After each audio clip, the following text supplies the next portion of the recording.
we do live in a very different environment. You're coming up to your 25th anniversary.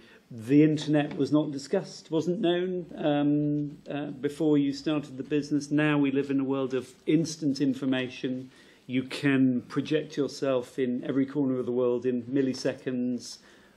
Data is profuse. Would you? How can you imagine creating a business today? You see, it's a great question because the fundamentals don't change. I mean, creating a beer, making it today, making it 25 years ago, there's some innovations that have taken place, but it's basically the same process. And the complexity of that recipe, all that would not be any different.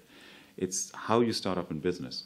The support that exists for businesses today is phenomenal compared with 25 years ago. The support is amazing. All the different networks, I mean, there's British Library Business and IP Centre. You've got all the entrepreneurs networks. You've got all the government support that did not exist then. You've got the internet. You've got the ability to access at very low cost, communicate at very low cost. I had to do mail shots to thousands of Indian restaurants. I mean, the effort and expense that took.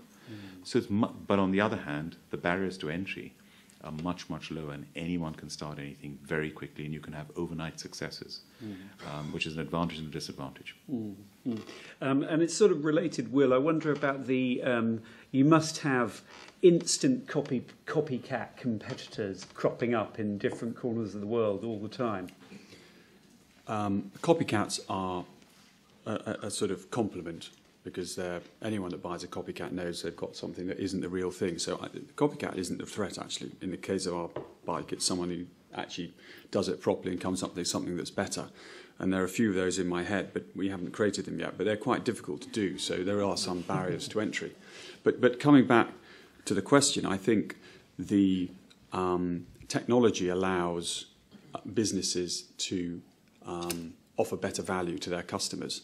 You waste far too much time marketing, far too much time in distribution, far too much time in giving away margin to retailers, and that ultimately takes away value from the end customer. The closer you can get to the end customer, the better value you can give them. And I think today you could rapid model things. The time it takes to develop a new product is a lot less.